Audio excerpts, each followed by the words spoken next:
இந்த ஈரோடு சாலை மட்டும்தான் என்னால் பார்க்க முடிகிறது. இவ்வளவு மிகப்பெரிய ஒரு கல்வி அறம் இங்க இருக்கக்கூடிய மக்களால் உங்களுக்கு வழங்கப்படுகிறது. அப்படியானால் இந்த 1.5 லட்சம் மக்கள் ஒரு படித்து பட்டதாரிகளாகி அந்த படித்த படிப்பை வைத்து ஒரு நல்ல வேலைக்கு போய் இல்லை நல்ல தொழிலுக்கு போய் இல்லை என்றால் சொந்தமாக ஒரு தொழில் முனைவராகி இல்லை என்றால் ஒரு ஆய்வாளராகவோ ஒரு கணக்கராகவோ ஒரு மருத்துவராகவோ ஒரு ஆய்வாளராகவோ ஏதோ ஒரு இடத்தில் தான் மட்டும் வளர்ந்து தன் வாழ்க்கையை மட்டும் பெருக்கிக் கொண்டு தன்னுடைய வசதிகளையும் தன்னுடைய பொருளையும் மட்டும் பெருக்கிக் கொள்வதற்காக மட்டும் இந்த கல்வி அல்ல. அதையும் தாண்டி இந்த கல்விக்கு மிகப்பெரிய பொறுப்பு இருக்கிறது.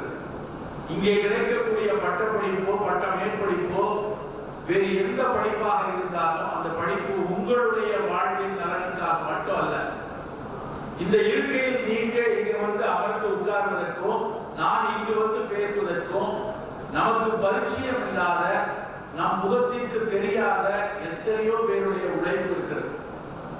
யாரோ ஒரு முகம் தெரியாத விவசாயி தன்னுடைய தாலியை அடகு வைத்து தான் உழைத்து தன் வேலைக்கு ஏற்ற கூலி கிடைக்காமல் கண்ணீரோடு வேலை செய்து கிடைத்த ஒரு அரிசியுடைய ஒரு சோற்று பருக்கை நம் பசியை ஆற்றிக்க பேசியது இன்னும் என் காதில் ஒலித்துக் கொண்டே இருக்கிறது.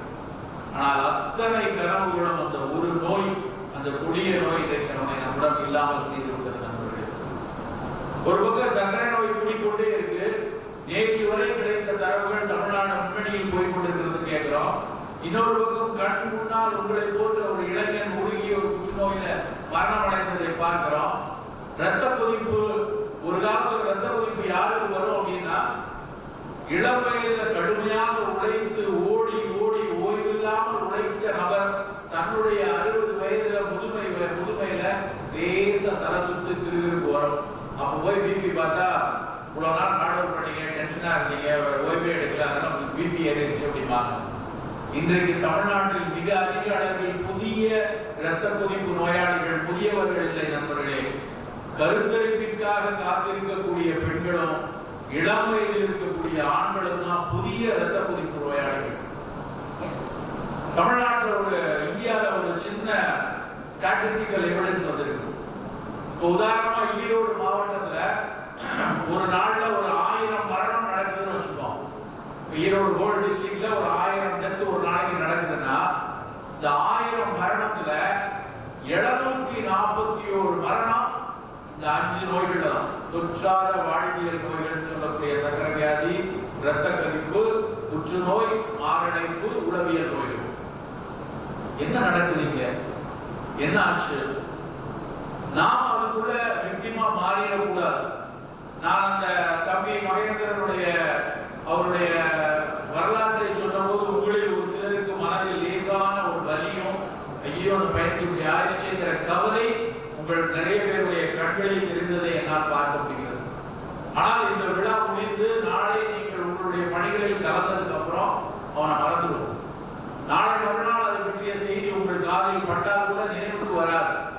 ஆனால் நம்மில் ஒருவருக்கு, நம்மோடு அமர்ந்திருக்கக்கூடிய நம்மோடு இருக்கக்கூடிய சகா ஒருத்தருக்கு அப்படி நடந்தால், நம்முடைய சகோதரனுக்கோ சகோதரிக்கோ அப்படி நடந்தால், நம் தாய்க்கோ தந்தைக்கோ கணவனுக்கோ மனைவிக்கோ நடந்தா அவ்வளவு எளிதாக மறந்து விட முடியாது நண்பர்களே. அவ்வளவு எளிதாக கடந்தும் சென்று விட முடியாது. அந்த அளவுக்கு நம் குடும்பத்தையும் நம் சமூகத்தையும் அழுத்தக்கூடிய ஒரு நோயாக இன்றைக்கு புற்றுநோய் கூடிக்கொண்டே இருக்கு. சக்கரை கூடுது, இரத்த கொதிப்பு கூடுது, புற்றுநோய் கூடுது. என்னையா செய்யுது? பின்ன ஏன் இப்படி பயப்படுத்துறீங்க? இந்த கேள்வி அத்தனை பேர் மனதிலே இருக்கும். என்ன காரணம் என எடுத்து பார்த்தீங்கன்னா 3 முக்கியமான காரணம். முதல் காரணம் உணவு. நம் முன்னால் முன்னிறுத்தப்படக்கூடிய நமக்கு முதல் முக்கிய காரணமா இருக்கிறது உணவு. நாம் சாப்பிடக்கூடிய ஒவ்வொரு உணவும் எப்படி பயிராக்கப்படுகிறது, எப்படி பாதுகாக்கப்படுகிறது, எப்படி பக்குவப்படுத்தப்படுகிறது, எப்படி பரிமாறப்படுகிறது என்கிற வரைக்கும் அத்தனையிலும் வணிக வன்முறைகள் கொழுந்துகிட்டே இருக்கிறது நண்பர்கள். ஒவ்வொரு வேளை உணவிலும் நாம் யோசித்து பார்க்க முடியாத அளவுக்கு வணிகம் தலைவிரித்து ஆடுகிறது. அன்றைக்கு இப்படியெல்லாம் நடக்குமா என்று யோசித்து பார்க்க முடியாத மாற்றங்கள் உணவில் நடந்து கொண்டிருக்கிறது. நான் பேச்சை ஆரம்பிக்கும் போது தொண்டையில் சிறுமல் வந்தது, ஒரு இருமல் வந்தது. உடனடியாக தண்ணீர் அப்படிங்கும் போது 2 விதமான தண்ணீர் நமக்கு இருக்கு. விளையாட சின்ன பிள்ளைங்க நம்மளாம் விளையாட போவோம், நாங்கெல்லாம் தெருவோரங்களில் விளையாடுவோம். விளையாண்டு முடிச்ச உடனே இந்த தெருவோரத்தில் அந்த கடைகளில் வந்து டக்குன்னு வந்து விளையாண்டு முடிச்ச உடனே கடைக்காரர் வந்து போய் தண்ணி குடிச்சுட்டு போவாங்க பார்ப்பாரு. அங்கே ஒரு பெரிய பானையில் தண்ணி இருக்கும், அந்த தண்ணி எடுத்து கடற்கடன்னு குடிச்சிட்டு அடுத்தாப்புல வரக்கூடிய விளையாடுறதுக்காக இன்னொரு குடத்துல இருந்து தண்ணியை திரும்பவும் பானையில் ஊற்றி வச்சுட்டு போவோம். இன்னைக்கு யாராவது தெருவோரத்தில் விளையாண்டு ஏதாவது கடையில் போய் தண்ணி வாங்கி குடிக்க முடியுமா? அந்த காலமே மாறி போச்சு. எங்கேயாவது தண்ணீர் விற்பனை செய்யப்படும் என்று நினைச்சிருக்கோமா?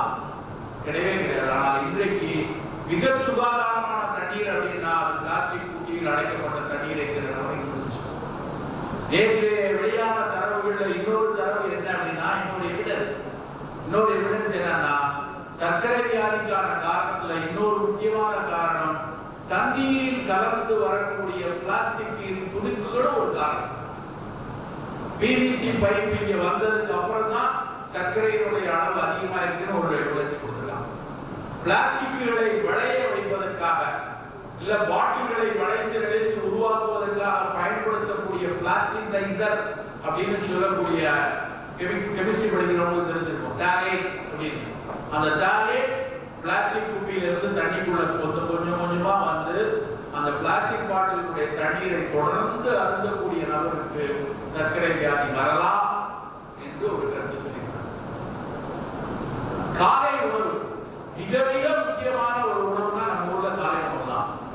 ஆனா நாம எத்தனை பேர் காலை உணவை மிகச் சரியான உணவை காலை உணவாக நாம் எடுக்கிறோம்? பல பேர் புறக்கணிக்கிறது, சரியாம எடுக்காம ஓடி வருது காலை உணவு தான். அதுவும் குறிப்பா கல்லூரி காலத்துல, பள்ளி காலத்துல காலை உணவு முழுமையா மறுக்கப்படும். 8:45 பஸ் வந்துடும், காலேஜ் பஸ். நம்ம 7:55 தான் போரை விட்டு வெளியே வருவோம். அதுக்கப்புறம் குளிச்சு கிளம்பி ஓடி வந்து பஸ் பிடிக்கிற நேரத்துல சாப்பாட்டுக்கு மட்டும் நமக்கு நேரம் இருக்காது. அப்படி நேரம் இல்லைன்னு ஓடி நம்ம வந்து ஏறும்போது காலை உணவு இரவு முழுக்க 8 மணி நேரம் 10 மணி நேரம் சாப்பிடாம இருந்துட்டு காலையில் அமிலம் சேர்ந்து கொண்டிருக்கும் வயிறுல. அந்த சேர்ந்த அமிலத்துல அதுக்கான சரியான நம்ம எடுக்கல அப்படின்னா அதுதான் நோய்களின் முதல் ஆரம்ப புள்ளி. ஆனா சில பேர், சார் நாங்க அப்படிலாம் இல்லை சார், காலையில நல்லா நாங்க கார்ன்ஃபிளேக்ஸ் சாப்பிடுறோம் சார், நாங்கெல்லாம் சாண்ட்விச் சாப்பிடுறோம் சார், மேல ரொட்டி கீழே ரொட்டி நடுவில் கொஞ்சம் முட்டை இல்லைன்னா கொஞ்சம் தக்காளி துண்டு வெங்காயம் துண்டெல்லாம் வச்சுட்டு அவசரத்துக்கு ஏற்ற மாதிரி கடிச்சுட்டே பஸ்ல ஏறிடுவோம் சார். அப்படி நிறைய நகர்ப்புறத்து பிள்ளைங்க இன்னைக்கு பேச ஆரம்பிச்சுட்டாங்க. யாராவது காலையில் இன்னொன்று இட்லி, பொங்கல், கஞ்சி, தோசை இதெல்லாம் மனுஷன் சாப்பிடுவானா?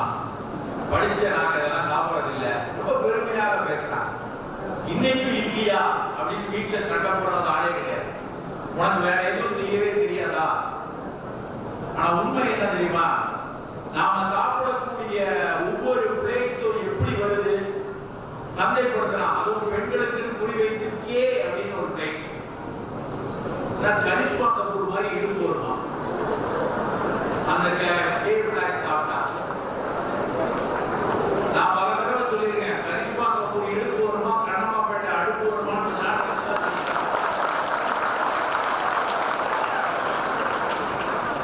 ஒரு தாவர தானியத்தை, சோளம் நல்ல தானியம் தான், அறிவியல் ரீதியா உணவியல் ரீதியா சோளம் நல்ல தானியம் தான், ஓட்ஸ் நல்ல தானியம் தான்.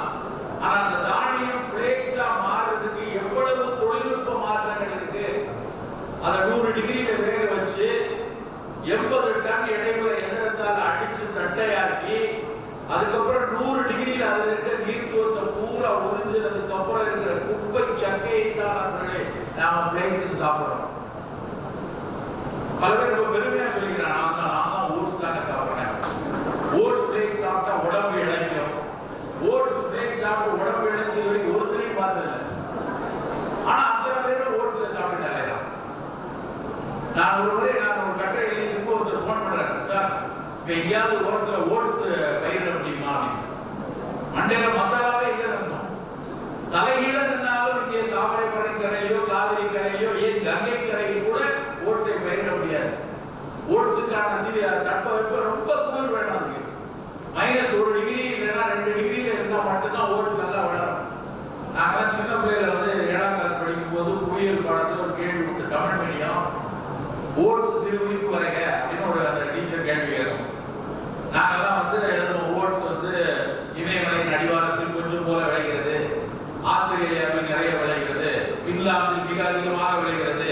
இப்பெல்லாம் எழுதுனா அந்த குவியல் டீச்சர் ரொம்ப கஞ்சம் பேர் 5க்கு 3 மார்க் தான் போடும். நாங்கள் போய் சண்டை போடுவோம், ஏன் டீச்சர் எல்லாம் எழுதிருக்கிறேன் கொஞ்சம் கூட இறக்கமே கிடையாதா, ஏன் இப்படி 3 மார்க் போடுறீங்க அப்படின்னா, நீ முக்கியமான பாயிண்ட் எழுதலடா அப்படின்னா. என்னன்னு கேட்டா ஓட்ஸ் குதிரைகளுக்கான தானியம், அதை எழுத. ஆனா ஐரோப்பாவில் எந்த குதிரைங்க சாப்பிடாம போச்சோ இந்தியாவில் பல கழுதைக்கு அதுக்கு பின்னாடி தான் போயிட்டாங்க. நம்ம ஊர்ல தானியங்கள் இல்லையா, நம்ம ஊர்ல சிறுதானியங்கள் கொட்டி கிடக்கிறது நண்பர்களே. இன்னைக்கு பயோகரில் கூட ஒரு குழந்தை அழகா சிறுதானியங்களை வைத்திருந்தார்கள். எத்தனை சிறுதானியம் நம்ம ஊர்ல இருக்கக்கூடிய தெனை, ராகி, கம்பு, சோளம், குதிரைவாலி, காடைக்கண்ணி, வரகு, சாமை, பனிவரகு சொல்லிக்கொண்டே போகலாம். அவ்வளவு சிறுதானியங்களும் ஓட்ஸுக்கு கொஞ்சம் கூட இழைத்தது கிடையாது. ஓட்ஸ் இந்த பக்கம் வச்சுட்டு இந்த பக்கம் வந்து கம்பு வச்சுருவோம். நம்ம எல்லாம் சாப்பிடக்கூடிய கம்பஞ்சோறு, கம்பு தானியத்தையும் ஓட்ஸையும் ஒப்பிட்டு பாருங்க. நீங்களே உங்களுடைய உணவியல் ரீதியாக ஒப்பிட்டு பாருங்க. கம்புல இருக்க இரும்பு சத்து ஓட்ஸ்ல இருக்கா? கம்புல இருக்க கால்சியம் சத்து ஓட்ஸ்ல இருக்கா? கிடையாது. கேழ்வரகு, ராகி, உரக்கன், அந்த கேழ்வரகுல இருக்கக்கூடிய கால்சியம் சத்து ஓட்ஸ்ல இருக்கா? திணை அரிசி நம் தமிழ் சமூகத்தினுடைய மிக முக்கியமான ஒரு அரிசி. அது பார்ப்பதற்கு பொன் மஞ்சளாக இருக்கக்கூடிய அந்த திணை அரிசியில பீட்டா கரோட்டின்ஸ் கொட்டி கிடக்கிறது. அந்த பீட்டா கரோட்டின்ஸ் கண்களுக்கான ஒரு கரோட்டினாய்ட்ஸ் உடைய பிரிகர்சர்ஸ். அது அவ்வளவு சிறப்பான திணை அரிசி. அன்னைக்கு வந்து திணைதான் குறிஞ்சி நிலத்தின் மிக முக்கியமான அரிசி. அதை வச்சுதான் திருச்செந்தூர்ல முருகனுக்கு வந்து புட்டமுது கொடுத்தாங்க. சங்கர கோயில் அம்மனுக்கு வந்து மாவிளக்கு ஏற்றுவது திணை அரிசியை வச்சுதான். இந்த ஊர்ல அம்மன்களுக்கு வந்து அன்னைக்கு மாவிளக்கு ஏற்றியது அந்த திணை அரிசியை வச்சுதான். அத்தனையும் மறக்கணும். திணையில இருக்க பீட்டா கரோட்டின்ஸ் வந்து ஓட்ஸ்ல இருக்கா? கிடையாது. ஆனா இதெல்லாம் விட்டுட்டு நம்ம போய் ஓட்ஸுக்கு பின்னாடியும் காணுக்கு பின்னாடியும் போய் நிற்கிறோம். அதுல நிறைய பேர் இன்னைக்கு வந்து பாத்தீங்கன்னா பெரிய பெரிய வியாபார நிலையங்களினுடைய வாசல்ல அமெரிக்கன் கார்ன் விற்கிறான்.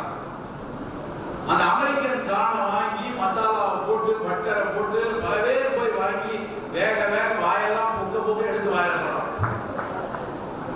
அந்த கார்ன் எங்கிருந்து வந்துச்சுன்னு தெரியுமா இருக்காது. நம்ம ஊர்ல விளையாடுறதா? இங்க உள்ள மக்காச்சோளத்தையா பேக் பண்ணி வருது? இங்க இருக்கிற மக்காச்சோளமா ஃப்ரோசன் ட்ரை பண்ணி வருது? கிடையாது. வெளிநாட்டில் இருந்து எக்கச்சக்கமாக இறக்குமதி செய்யப்படுகிறது மாட்டு தீவனங்களுக்காக. அந்த மாடு திங்கிறவர்களே நம்ம மாடுகள் வாசல் தின்னுட்டு இருக்கு. பல மக்காச்சோளங்கள் மரபணு மாற்றப்பட்ட மக்காச்சோளமா என்கிற ஐயம் எங்களுக்கு இருக்கு. ஏன்னா நம்ம நாட்டில் எப்படி சட்டம் இருக்குன்னா, இன்னைக்கு வரைக்கும் உணவு பயிர்கள்ல மரபணு மாற்றப்பட்டது அனுமதிக்கப்படல. சண்டை நடந்துகிட்டே இருக்கு கடுகுக்கும் கத்திரிக்காய்க்கும். ஆனா இறக்குமதி செய்யப்படக்கூடிய பொருட்கள் மரபணு மாற்றப்பட்டிருக்கிறதா என்கிற ஆய்வு எங்கேயும் கிடையாது. நிறைய தில்லியிலையும் கல்கத்தாலையும் மும்பையிலையும் நிறைய சாம்பிள் எடுத்து படிச்சு பார்த்தா அத்தனையும் மரபணு மாற்றப்பட்ட பயிர். அப்ப அந்த மரபணு மாற்றப்பட்ட மக்காச்சோளத்தை நாம தியேட்டர்ல தலை படத்தையோ தருதல படத்தையோ பார்த்துட்டு அதோட சேர்ந்து சாப்பிட்டோம்னா அது என்னென்ன பிரச்சனை நமக்கு உண்டாகும் நம்மால யோசிக்கவே முடியாது. நண்பர்களை மிக மிக எச்சரிக்கையாக இருக்க வேண்டிய காலகட்டத்தில் நாம் சாப்பிடக்கூடிய பொருள் ஒவ்வொன்றும் நமக்கு அவசியமான முதல்ல யோசிக்கணும். முதல் விஷயம் அவசியமாங்கிற கேள்வி. இரண்டாவது அது பாதுகாப்பானதா, டெஸ்டிங் பண்ணிருக்காங்களா, ஸ்டாண்டர்டைஸ்டா, ஆர்கானிக்கா, இன்ஆர்கானிக்கா, இரண்டாவது கேள்வி. முதல் கேள்வி அவசியமான. நூடுல்ஸ் சாப்பிடலன்னா ஈரோடு அத்தனை பேருக்கு கழுத்து திரிகிறோம்னா எல்லாரும் நூடுல்ஸ் சாப்பிடலாம். நமக்கு அப்படி ஒன்றும் ஆகாது. ஆனா நமக்கு நூடுல்ஸ் தேவைப்படுது. ஒரு 3 மாசம் தடை பண்ணி வச்சிருந்தா ஆஹா நூடுல்ஸ் தடை ஆயிடுச்சு அப்படின்னு நினைச்சாங்க. அதுக்கப்புறம் கோர்ட்ல ஏதோ ஒரு சாமி சொல்லி வேண்டாம் ரிலீஸ் பண்ணிடு அப்படின்னு சொன்ன உடனே அடுத்த நாள் பேப்பர்ல போடலாம். மீண்டும் நூடுல்ஸ் வந்து முதல் 1 மணி நேரத்தில் 65,000 பாக்கெட்டுகள் விற்று சாதனை. மிக கேவலமாக இருக்கிறது நண்பர்களே. நமக்கு இருக்கு நூடுல்ஸ். நமக்கு யாருக்காவது ஒருத்தருக்கு இங்க இருக்கிற குந்தலைக்கு ஒரு 2000 பேர் இருப்பீங்க. உங்களை யாராவது ஒருத்தர் எழுந்து என்னால வந்து நூடுல்ஸுக்கும் பிஸாவையும் சேர்க்கக்கூடிய அத்தனை பொருட்களையும் அச்சு பசகாமல் சொல்ல முடியும் யாராவது ஒருத்தர் சொல்ல முடியுமா? நான் உட்பட யாரும் சொல்ல முடியாது. நமக்கு தெரியாது. நீங்க வீட்டுல போறீங்க, ஒரு கல்யாண வீட்டுக்கு போறீங்க, ஒரு இலைய போடுறாங்க, ஒரு பச்சை கலர்ல ஒண்ணு, மஞ்சள் கலர்ல ஒண்ணு, சிவப்பு கலர்ல ஒண்ணு, கருப்பு கலர்ல ஒண்ணு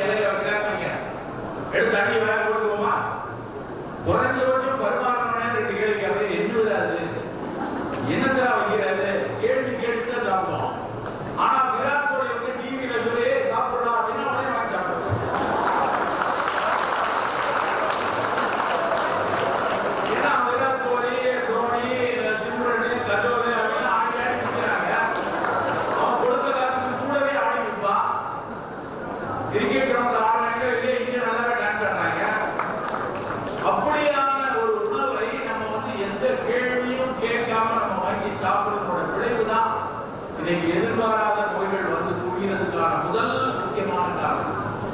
நான் அனுமானித்து சொல்வதாக நினைக்க வேண்டாம், இல்லை என்றால் ஒருவரை குறை சொல்வதாக நினைத்து நினைக்க வேண்டாம். நீங்கள் உங்களுக்கு கிடைக்கக்கூடிய கொஞ்சம் ஓய்வு நேரத்துல நீங்க காலையிலிருந்து இரவு வரைக்கும் சாப்பிடக்கூடிய உணவுகளின் கூறுகளை பற்றி நீங்க போய் இணையதளத்தில் தேடுங்க. நீங்க போய் அதற்கான அறிவியல் ஆய்வுகளை தேடுங்க. அதுக்கப்புறம் அது உங்களுக்கு ஏற்றுக்கொள்ளக்கூடியது என்று உங்கள் மனம், உங்களுடைய படித்த அறிவு சொன்னால் அதுக்கப்புறம் அதை சாப்பிடுங்க. யோசிக்க முடியாத அளவுக்கு, கற்பனைக்கு எட்ட முடியாத அளவுக்கு நச்சுக்கள் கலந்திருக்கிறது நண்பர்களே.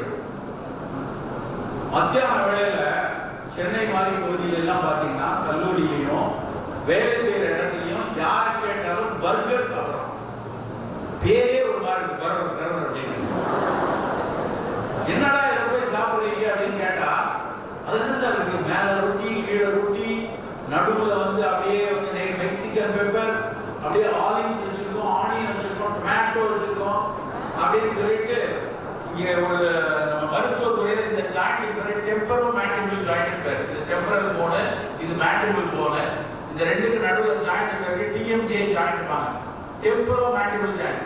அந்த ஜாயிண்ட்லயே பிராக்சர் ஆனவங்க வாயை பழந்து வருகிற வாயை இருக்காங்க. ரெண்டுலையா அப்படியே நம்ம சாப்பிட சொல்லி கொடுத்துருக்காங்க. ஆசார கோவை என்ற ஒரு நூல் இருக்கு. 1400 வருஷத்துக்கு முன்னாடி எழுது. உலகத்துல எனக்கு தெரிஞ்சு சும்மா 40 பாடல் தான். அந்த 40 பாடல்ல எப்படி சாப்பிடணும், எதை சாப்பிடணும், எங்க சாப்பிடணும், என்ன சாப்பிடணும் அத்தனை நம்ம எழுதிக்கிறாங்க. நின்று உண்ணார், உரையார், கிடந்து உண்ணார் அப்படின்றாங்க.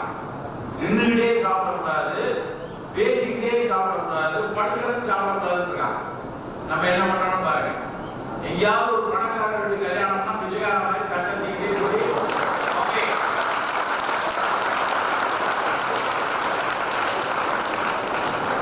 எங்கேயாவது ஒரு டீ கடைக்கு இல்லை எந்த ஒரு 10 பேர் ஒன்னா உட்கார்ந்து உலக வரலாற்றையே அலசிக்கிட்டே தீங்கிறது. அது உரைத்து கொண்டே அப்புறம் டிவியை பார்த்துட்டு அஷ்ட குணலா படுத்துட்டு வீட்டில் நல்லா சாப்பிடுறோம். இப்படி எல்லாம் பண்ணக்கூடிய விளைவு தான் உருப்படியா நம்முடைய சீரணம் நடக்காமல் சரியான உணவு உள்ள போகாம இருக்கு. இந்த பர்கரை நான் பல நேரம் கேட்டுங்க, ஏன்னா இந்த பர்கர்ல என்னடா இருக்குன்னா என்ன இப்படி சொல்றீங்க, இந்த மெக்சிகன் பெப்பர்லாம் எவ்வளவு குவாலிட்டி தெரியுமா, ஆலிவ்ஸ் வந்து ஸ்பானிஷ் பீப்புள்லாம் அப்படி சாப்பிட்றாங்க அப்படிமா. சரி அதெல்லாம் இருக்கட்டும், இந்த மேல இருக்க ரொட்டி ஏன்னா இவ்வளவு சாஃப்டா இருக்கு. நாங்கெல்லாம் சின்ன பிள்ளையில வந்து ரொட்டி சாப்பிடுவோம். எப்போன்னா அந்த காய்ச்சல் அடிச்சுன்னா எங்க வீட்டுல எங்க அம்மா வாங்கி கொடுத்துருவாங்க. காய்ச்சலுக்கும் ரொட்டிக்கும் முதல்ல சம்மந்தமே கிடையாது. அதுவே நம்ம பெரிய வன்முறை. எங்கேயாவது ரொட்டி சாப்பிட்டா காய்ச்சல் போகணும்னு ஏதாவது இருக்கா? இல்ல ரொட்டி வேகமா இட்லியை விட அசாபாயம் படிச்சுக்கோமா? அது கிடையாது. ஆனா இங்கிலீஷ்காரன் அவன் ஆஸ்பத்திரியில காய்ச்சல்காரனுக்குலாம் ரொட்டி போட்டான். அதை நம்மளால அப்படியே முடிச்சு வச்சுக்கிட்டு காய்ச்சல் அடிச்சா மாத்திரை கொடுக்கறாங்களே ரொட்டி கொடுத்துருவாங்க அந்த காலத்துல. ஆனா அந்த ரொட்டி கூட அந்த காலத்துல எப்படி இருக்கும்னா அதை பிக்கிறோம்னா பைசப்ஸ்ல கொஞ்சம் பவர் இருக்கணும், இருந்தாலும் பிக்க முடியும். அவ்வளவு ஸ்ட்ராங்கா இருக்கும். அப்படி பிச்சு அதை வந்து நல்லா காபிக்குள்ள பாலுக்குள்ள எல்லாம் முக்கி அப்படிதான் நாங்க சாப்பிடுவோம். ஆனா இன்னைக்கு வர்ற ரொட்டிலாம் அவ்வளவு சாஃப்டா இருக்கு. கையை வச்சு அழுத்தி பிடிச்சாலே உடஞ்சிடும். எப்படி வருது? கோதுமை எண்ணெய் அவ்வளவு மென்மையா உருவாகுதா? சாஃபனிங் ஏஜென்ட், சாஃபனிங் ஏஜென்ட் சேர்த்து தான் அத்தனை ரொட்டியும் நமக்கு உருவாகுது. அதுவும் எப்படி சேர்க்கிறாருன்னா ரொட்டி மேல உப்பணும், பரோட்டா நீளமா வரணும். மேல உப்புறதுக்கு ஒரு வகை குளூட்டன், நீளமா வர்றதுக்கு ஒரு வகை குளூட்டனை செயற்கையாக கோதுமையில் மைதாவில் சேர்த்து தான் அத்தனை ரொட்டியும் அத்தனை பரோட்டாவும் உருவாகுது. துவங்கிய காலத்துல வெறும் ஒரே ஒரு கருத்தரிப்புக்கான உதவி செய்யக்கூடிய மருத்துவமனை ஒண்ணுதான் இருந்துச்சு 95ல. இன்னைக்கு 245 கருத்தரிப்பு உதவி மையங்கள். என்ன நடக்குது?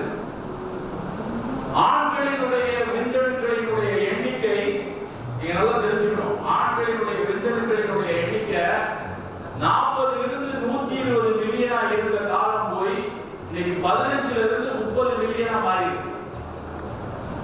பெண்களினுடைய கரு முட்டைகள் வளர்ச்சி வரக்கூடிய விதம் மிகப்பெரிய அளவில் குறைந்திருக்கு. இது எல்லாத்துக்கும் காரணம் உணவில் நடக்கக்கூடிய மாற்றம். குறிப்பா பெண்களுக்கு இந்த சிறைப்பை நீர்க்கட்டிகள் கூடியதற்கான முக்கியமான காரணம் என்ன தெரியுமா? வெள்ளை சக்கரை. மிகப்பெரிய அளவில் வெள்ளை சர்க்கரையை பயன்படுத்துறது தான் இன்னைக்கு பாலிசிஸ்டிக் ஒவேரியன் டிசீஸ் மிகப்பெரிய அளவில் கூடுறதுக்கு காரணம். நண்பர்களே, மிக மிக எச்சரிக்கையா இருக்கணும். நம்ம நினைக்கிற மாதிரி இல்லை. வாழ்க்கையில நீங்க நினைக்கிற படிப்பு கிடைச்சிடும், நல்ல ஒரு பதவி வந்துடும், நல்ல ஒரு வாழ்வியல் வந்துடும். ஆனா இப்படியான ஒரு நோய் கூட்டத்தில் கொண்டு சிக்கி கொண்டோம் அப்படின்னா அதிலிருந்து வெளிவருவதுங்கிறது லேசான ஒரு விஷயம் கிடையாது. நாம் எச்சரிக்கையாக இருக்க தவறிட்டோம்னா இந்த நோய் கூட்டங்கள் ஏதாவது ஒன்றிற்குள் சிக்கிக்கொண்டே இருக்கக்கூடிய ஒரு சூழலில் தான் இருக்கிறோம் நண்பர்கள்.